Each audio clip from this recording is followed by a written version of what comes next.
2017 оны 3 сарын 11-ны байдлаар 1.6-аар төгссөн 80,382 тээврийн хэрэгсэл хамрагдахаас 36,636.45% нь хамрагдсан байна.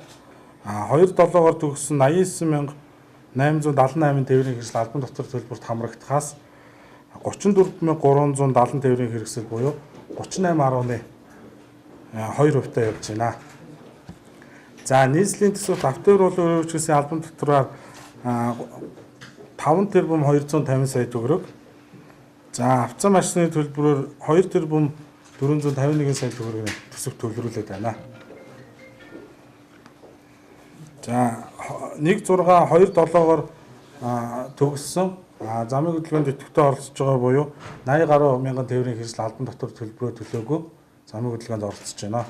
За энэ жилийн үед мөн 3 сарын 10-ны өдрөөс эхэлж байна. Улаанбаатар хотын 3 зам хөдөлгөөнд оролцож байгаа. Татвар хураамжид төлөөгүй тээврийн хэрэгслүүдэд хяналт шалгалт хийж зохион байгуулж ажиллана.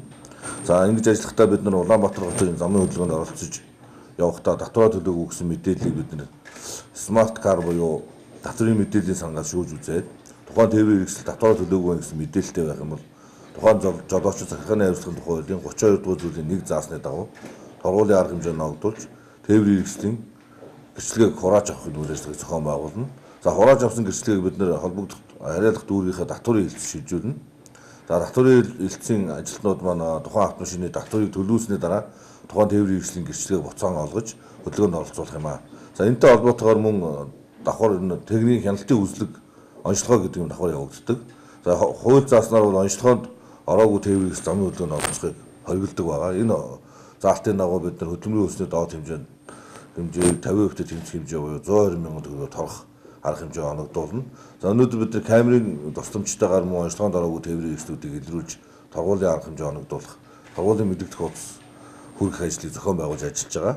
За одоо 3 дугаар сараас эхэлж бид татвар төлөөгүй тээврийн хэрэгслүүдийг гудам замын хяналт шалгалтаар цагдаа одоо гудамжинд үүрэг гүйцэтгэж байгаа цагдаа мөн зогсоогоод одоо жишээлбэл 1-2 дугаар сард орох ёстой 1.6-2.7-оор төгссөн тээврийн хэрэгслүүдийг одоо ойрын өдрүүдэд бол нэлээд эрчимтэй зогсоож эхлэн гэсэн үг.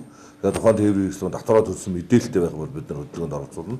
Татвараа төлөөгүй гэсэн мэдээлэл гарч ирэх юм бол бид нар тухайн тээврийн хэрэгслийг эзэмшиж буюу жолоодж яваа этгээд торгуулийн арга хэмжээ оногдуулж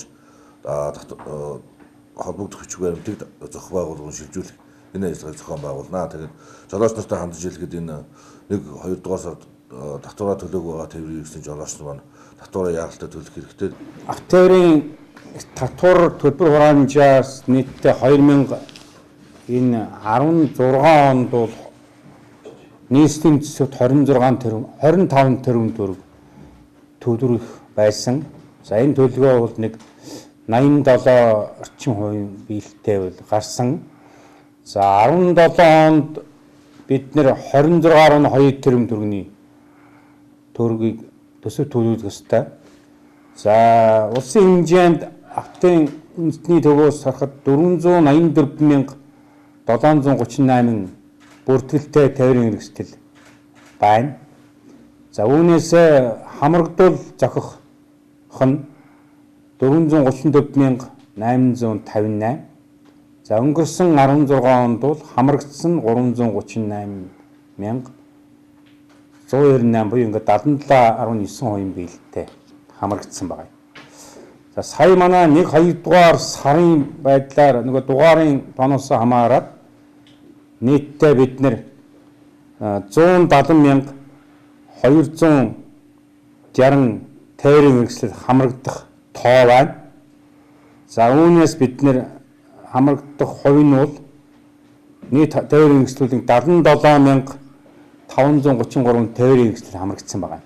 1-2 дугаар сар дугаарын хязгаарлалтаас хамаарсан машин тээврийн хэрэгсэл хамрагдсан. За энэ нь бол нийт хамрагдаж зохих 1-2 дугаар сарын тээврийн хэрэгслийн тоод хавьцуулах юм бол нийт 41.6% нь бол хамрагдсан байгаа.